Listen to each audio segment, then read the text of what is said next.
Okay, so we have built departments table. Now we are building our employees table.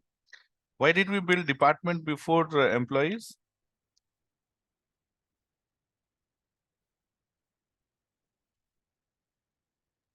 Why didn't we build employee before department? Yeah.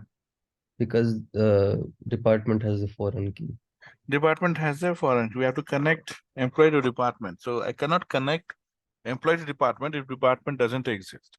Okay, and department doesn't need to have because department, you know, will have many to one relationship. So department doesn't have to worry about it.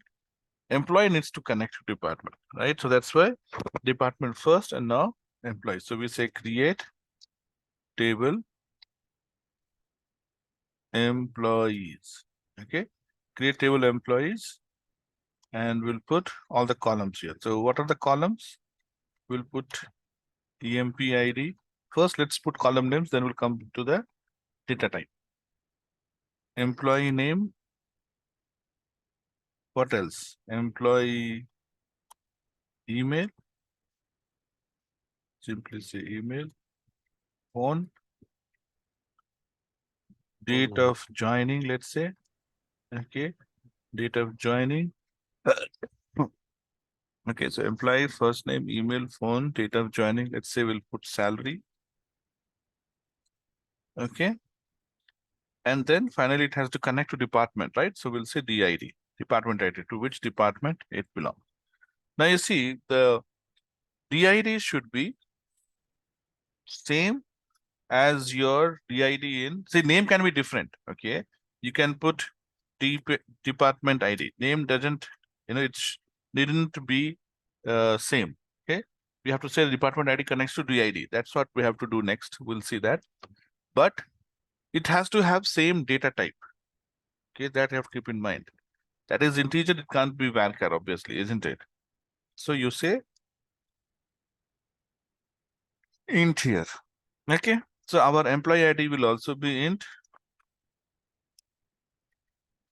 Our ename will be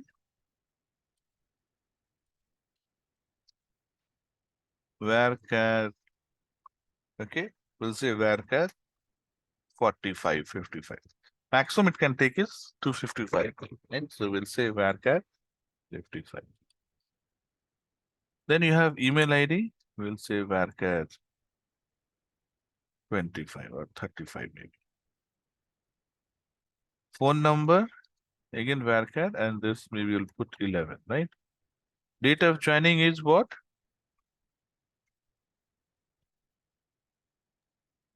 Also varchar. Date of joining should be date, isn't it? Okay. Okay. The date of joining is a date. Date is different than varchar or number, right? Because you can save as varchar, right? Varchar can take anything. That's why by default Python, takes data as string.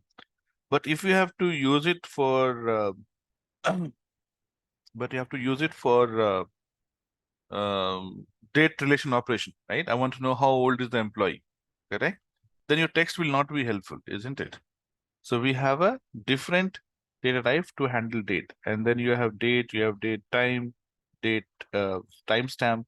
So 1 Jan, okay, 1 Jan 1970 is set as reference point, and timestamp is number of seconds passed since then. Okay, so timestamp is another way of, if you copy and paste sometimes data in Excel, you'll see that date becomes number, some very big number. That is your timestamp. So another way to measure time in terms of integer is using timestamp. Timestamp is a number, and it can be in decimal point. Okay, it's number of second elapsed since 1970, 1st Jan 1970. Okay, so that's the timestamp. So you can have date. Date is only about date, right? Date, day, month, and year. Date time will have time component also. Okay, you can have only time, which will have only time component. You can have only timestamp, which is a integer value. Okay, you can have only year. Okay, so in our case, date of joining doesn't matter, time doesn't matter, but date matters, right? So we'll put date. We'll say here the data type is date. Okay. Now, salary. Salary should be what data type? Int.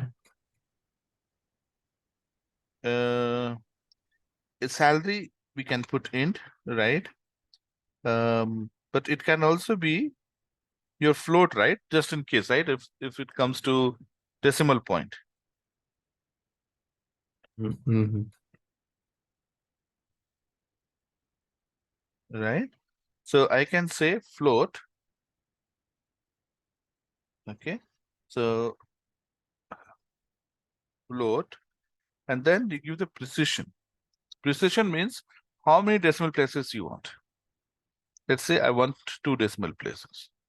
So I'll say float 2. Okay. So we have used almost all the data types here. Int, varchar, okay, varchar, date, float, and int again. Okay. Now we need to talk about different constraints. Sorry. What is constraint?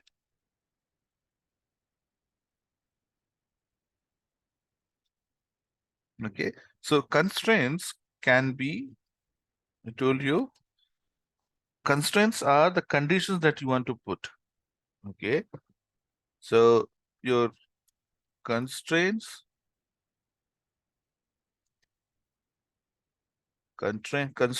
popular constraints that we know is primary key. We have used that before, right? Primary key and foreign key. Okay. Foreign key we'll see in this example. So primary key indicates that the value in that column has to be unique and not null, both. So unique and not null, they're also constrained. Okay. Not null is only, it says that it should not be null. You cannot have null values, but you can have duplicate values. Then you have unique, which says it has to be unique, but it can be null. So like for phone number, person may not have number, but if they have, it has to be unique, isn't it? So unique makes sure that if you have a value, then it is unique. Otherwise, if you don't have a value, null is allowed. Null is allowed in unique. Not null will not allow null, but duplicate are allowed. Primary key is like having not null and unique together, constraint. It has its own advantage, right? It creates index, right? So that's another advantage of creating a primary key. And table can have only one primary key. Okay. And then you can have foreign key, not null, unique. What else did I say? I did mention, right? Check. Check is a constraint to check if value, to certain value. Like let's say salary cannot be less in negative numbers. You can put a check saying that salary greater than 0, right? So it will check the value before you enter. If you try to enter invalid value, database itself will throw exception, will throw error. Okay. And then you have default. Default is like if you do not give a value for that column, it will take the default value. Okay. So default. Let's try to use all of these here. So I want to make EMPID as primary key. Primary key. Now I'm done using this row and I can put a comma here. Okay. Now employee name. Okay. So it cannot be unique, obviously, right? You can have people with same name, but it should be not null, right? So I'll go here and I say not null.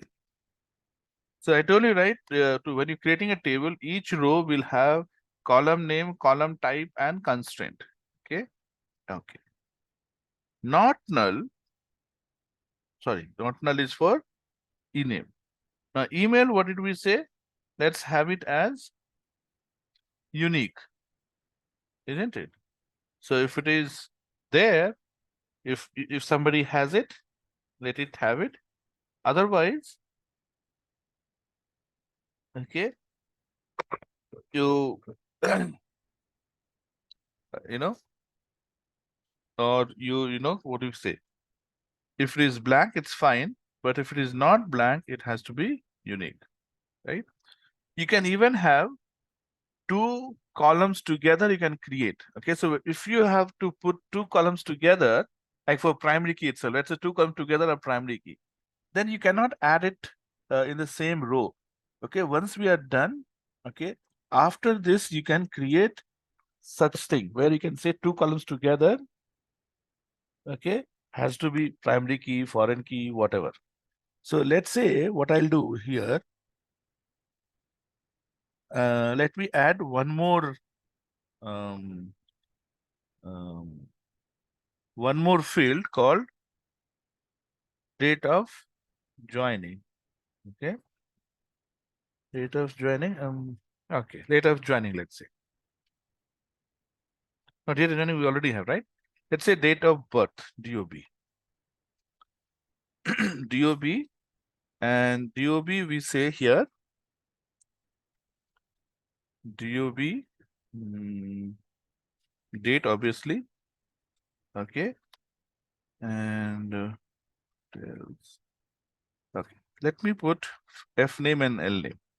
Okay, I'm just trying to see. See, we are here to learn, right? So let's try to make it as complex as possible so that we learn, right? VARCHAR, and I'll say 55. Okay, and I don't give any constraint here. Now what I say is LNAME and DOB together should be unique. Let's say, okay, or anything. Okay, so what you need to do is you have to give a constraint name. You see here, when you um, go to the table here, okay, and you know it would create a constraint name for all the constraints that we give. Okay, so for example here we give not null, right? There will be a constraint created automatically. If you don't give the name, constraint name is automatically created, but if you give it a name, then it will take the name that you give. Okay, so I want to give a constraint name here, so I'll say constraint. That means I'm going to add a constraint. Constraint, I will say U generally stands for user. Okay, that means we are giving it. It doesn't matter, you can give any name, but we'll follow some standard. Okay, because when you're debugging it, okay, by looking at those coding standards, we call it as coding standard. Okay, and every company, okay, will have their own coding standard, just to make sure that when you debug, it becomes easy to know. You can guess by looking at the variable name or function name, okay, what it is. So if I put U underscore, it means that we are creating, not the system created name, it is our created name. Okay, and I can say U underscore UC, okay, unique constraint. Okay, and I will say something like F or LNAME, LNAME, comma D or B.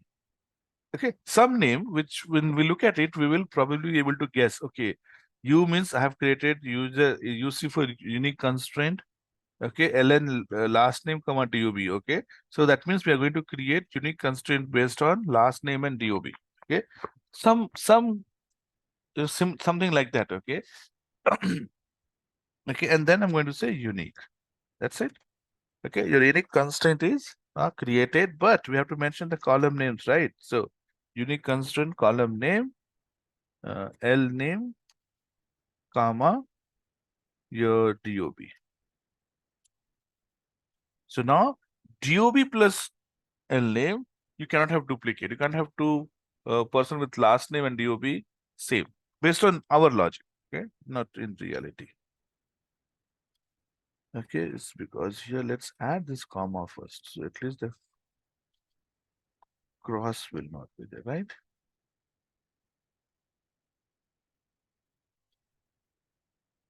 Okay, so syntax is okay.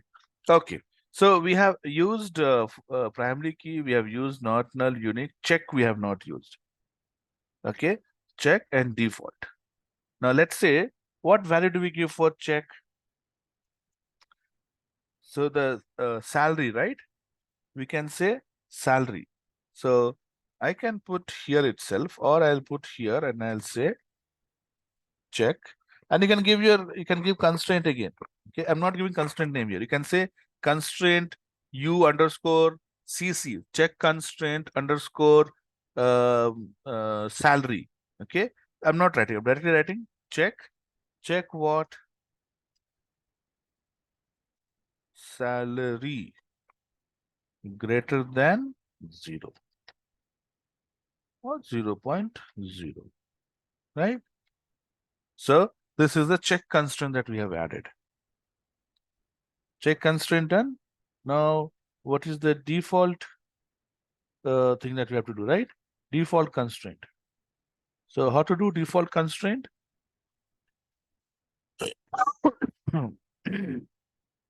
So let's say date of joining. Okay.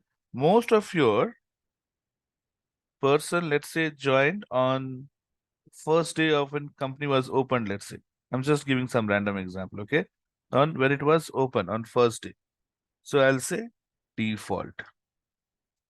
Default joining date has to be, you can have today's date, okay? So generally the default date will be today's date. When somebody joins, okay, that means the person is joining today, isn't it?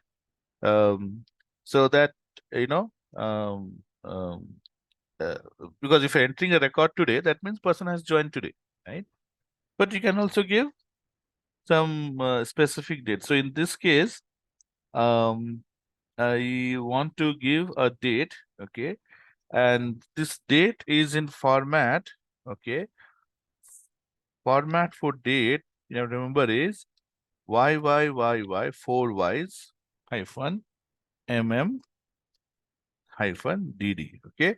So if I have to give a date, 2 years back, let's say 2021 hyphen 07 hyphen 20. Okay, this is how you give a default date. But if I want to give current date, okay, then I need to call a function here which will give me current date. Okay, now I don't remember how to give the current date. Okay, we can go with Google search to see how to get the current date. Okay, so there are some function like you know, um, um, or let's do one thing. Let's not do it now. When we learn to do select statement, right? Then we will come and see. Okay, we'll try to do joining date minus today's date. So it'll tell you how old is your employee. So there we will use today's date. Okay, I don't remember here. It's sys date or sys date is in Oracle or MySQL. I'm getting confused. Okay, sys date will tell you the system date. Okay, it will pick the date from your system here. So yeah, we'll do it when we are doing select. Okay, we'll try to do all the date manipulation stuff. Okay, so okay, yeah, foreign key. Okay, all the constraints are done. We have not done the foreign key. Okay, we have to indicate that this department ID should connect to the department. Should connect to the department. It is primary key in different table. Okay, so we'll say here, we can leave it here, come back here, say foreign key. So you're saying foreign key. What is foreign key? DEPT ID. DEPT ID is your foreign key. Okay. Then which table does it reference? So say foreign key DEPT ID references departments. Departments and which column in department? DID. Now the link is made. That means now if you're entering a value for department ID, let's say 5, you know, departments table should have a entry for 5, DID entry for 5. Otherwise, this will not accept. Okay. First, the value has to be in the department and then it comes here. Okay. This is kind of a table which uses almost everything except something came to mind here, but one more thing we can auto increment. Okay, now let's say department. Okay, Now, if sorry, say the primary key EMPID, right? Now, EMPID is an employee ID, okay, and it doesn't have any significant, right? We want it to automatically increase, right?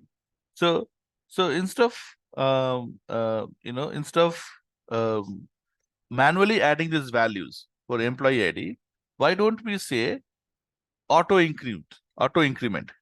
Auto increment will automatically increase the value. Okay, so we don't have to give values for EMPID.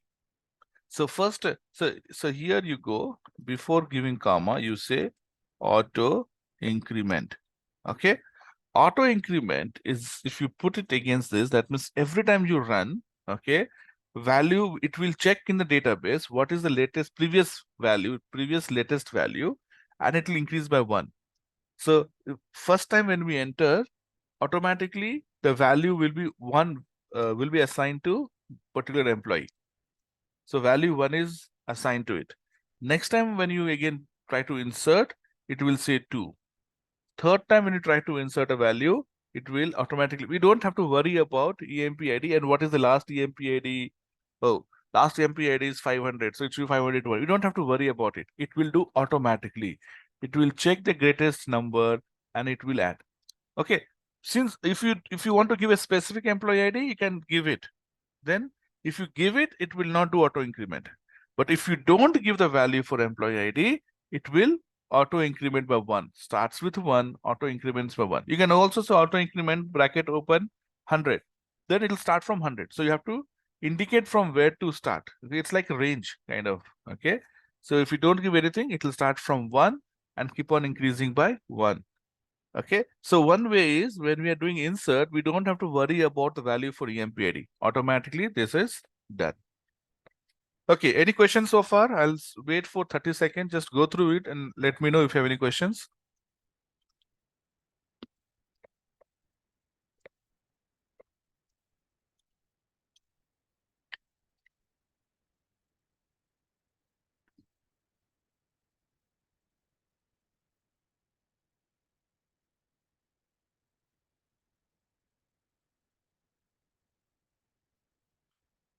Everything clear, guys? Any question? No questions, sir. No questions? Great. So I'm going to run it and see if everything is working fine or not. Oh, there is a problem. No database selected. Yeah. So we are trying to do it. Database name is employees. So you'll say employees. Our database name is employees only, right? So this one, this is the database name, right? So employees.Employees. Okay, now it's created here. So now if you go and table and refresh, you see employee table is created, and these are the columns that we give. Index, one index, right, for a primary key, and every constraint will also have an index. Okay, so we created constraint on primary key. Obviously, we created, see, we gave this name, right? It took that name. Otherwise, it took, okay, its own name, primary, email, department. These are all constraints also. So MySQL automatically gave those constraints to this. Okay, so we have created our second table also. Okay, now best is the Workbench is, it's super duper thing. Now you don't even have to, okay, there is another table, right? Which table we want to create? We were trying to create one more table, right? Department, no, right? It was okay. So you don't have to remember. Okay, it's good that you remember, because in the interviews and the exams, online test, if you have to perform, they'll ask you this question. So it's always good to learn the hard way so that you'll remember. Okay, here what you can do is you can say table, create table. Okay, when you say create table, it will open a UI screen, and you can directly enter details here. Table name, I'll say dependents. Okay, we'll create dependent table which will be linked to the employee, let's say. Dependents. Okay, so table name is dependent. Okay, schema is employees because I did right click on this. So this is your database name. Okay, employees. Okay, you can give any comment. Now column names. You can start adding column names. Dependent ID, dep ID. What happened? Okay, so it added ID dependents automatically, right? But I don't like this name. I'll say dep ID. Okay, integer.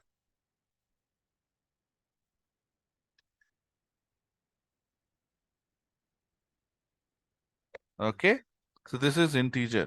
Now you see on the top, all these are your constraints. All these are your constraints. One second.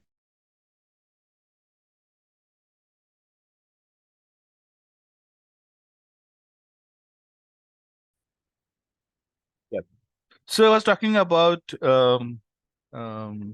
this UI screen, okay, where you don't have to remember the formula. You can say dependents, column name, data type, int. Okay, you don't even have to remember, right? From drop down, you can select, see, int, varchar, decimal, blob, binary, geometry.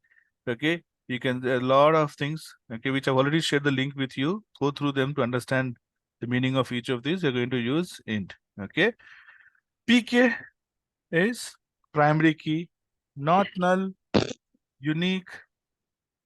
This is what? Binary. Is it binary? Binary means just 0 or 1. Okay. Unique. This is unassigned data type. Okay. Then you have fill up values for that column with zeros if it is numeric. Okay. That means default value. If it is numeric data, then make it, if value is missing, then add 0. Then auto increment, right? And then you have generated columns. Column generated based on some other logic. Okay, so we'll say PK. PK is enough. Now you can add one more column if you want. Okay, so we'll say here column name,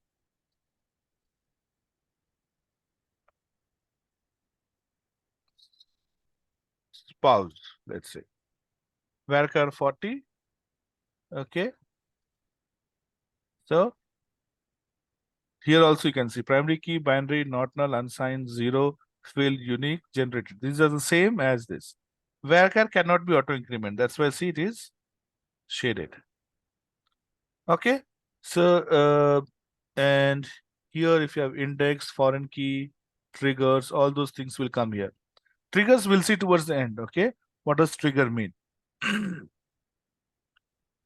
So before insert, before update, after update, before delete, after delete. So this happens on your CUD, right? When you insert or update or delete, then what happens? Okay, we'll talk about it. It actually fires so let's say, you want to perform certain action. Let's say if new employee is joined, you want to send an email, okay, or you want to send a message to another department saying that new employee has joined, okay, or maybe to security, okay, that new employee has joined with ID so and so. So when you insert a new record to this table, and you say before insert, after insert. So do you want to fire that message before insert or just before insert or just after? So you say before means just before insert or just after insert. So if you want, because I need to send the employee details also to the security, right? So I will use after insert. So in that case, I'll select after insert. So create trigger after insert when we have a new data in employees, and then it will trigger a again insert command to security table. Okay, then security will get a message that new employee has been created. So they will do their own preparation for that. So you can set a specific target, you can set a specific task based on this. So something happens, okay, before insert, let's say you want to check, okay, if that employee has any dues or not, let's say, for example. So it will say before delete, let's say employees leaving organization, you want to delete it. So before delete, it will go and check the value in, say, another table where, let's say, dues are pending. If dues are pending from employee, employee has to give to company, then delete will not happen. Before delete, you check, okay, pending dues greater than 0. Yes, sort of shows a message that, okay, employee cannot be deleted because they're pending dues. So now you know that, okay, the employee has pending dues, so I have to go do, ask the employees to pay the dues, and then, now let's give an example. So where you can do after or before example. Okay, so that's what we'll do when we go to triggers. Okay, column came back to columns, everything is fine. Now you say apply. Okay, which are lowercase characters in schema, table names, solely created dependence. Okay. Okay, see, this has given you the query. Okay, this would have been the query that would have written on the query editor. Okay, so once you do the UI stuff, it'll give you the query and you check, and when you are happy, you say apply. There was an error. Error is all parts of primary key must be not null. Oh, we have to select not null. If you're selecting primary key, you have to say not null. Okay, I have to say unique. Now let's apply. Apply. SQL was created successfully. Okay, done. So this is how you can do it. Okay, but don't do it now because you are learning now, right? So do it by writing code. You can generate the code. If you want to see the code that we wrote here, go to this table, employees table, right click, and here you have something called create table. Okay, we already are on the table. We say create table. Okay, no, this is not what I was trying to show you. Wait. Don't save. This also don't save. Now, when I go to employees, let's do refresh here because we added a new table, right? So yeah, see, where's dependent? Dependence here. Dependence got added with just 2 columns here. Now, I want to see the create table, okay? We'll go to this employee table here. Okay.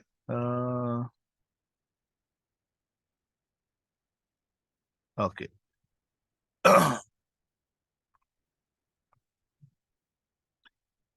I think it is copy to clipboard, update statement, insert or delete statement or create statement. So we'll say, okay, or send to SQL editor. Send to SQL editor, create statement. So send to SQL editor, create statement. Now you see, it started from where we left. So we'll put our cursor here. So it'll start writing here. We'll come back again. Employees, send to SQL editor, create statement. So see, this is the create statement which system has given for us. This is what we wrote. This is how it is saved here. So even if you do not have the create statement with you, you can actually generate create statement of a table using that right click option. Right click, then you can say either if you see there's something copied to clipboard. So copy to clipboard will save it to your clipboard. So it's like doing Control C. And then if you do Control V somewhere else, it will place. Or if you want to see, you can say SQL editor. Okay, so this is how you get. Okay, see unique key email, unique key. This is what we gave, right? LNAME DOB, key, department ID, constraint. Okay, so it has added all these things, character set, collate, all these things. Okay, so this is how you can generate create table from your existing table. You can say create table insert, let's say. Okay, you see the insert here. So I'll say copy to clipboard, insert statement. So it has been copied to my clipboard. Okay, it is like doing Control C, right? Now, if I go here and say Control V, you see, this is the insert command. So insert into employees, all the columns, okay, then values. Then we have to replace this with the actual values. We'll see that in some time. Okay, but did you understand? Okay, you can use this online thing also. Okay, so with that, we complete our create table concept. Okay, for your own project, I hope everybody has selected the project. You should start creating ER diagram by now. Your ER diagram should have been ready by now. Now convert that ER diagram into database using this concept. Okay, if you have two foreign key, maybe let's say we spoke about the other day, right? Here. You can see my screen, right? Students and subjects. So if you have a student and subject, okay, and then you have to link them, right? It is many-to-many relationship. So we said you create a new table, right? Which will maintain the relationship. So let's say this table has two foreign key references, right? So you can simply go here and say foreign key, column 2, table 2, and that table in column in table 2. So you can generate multiple such values. Make sense?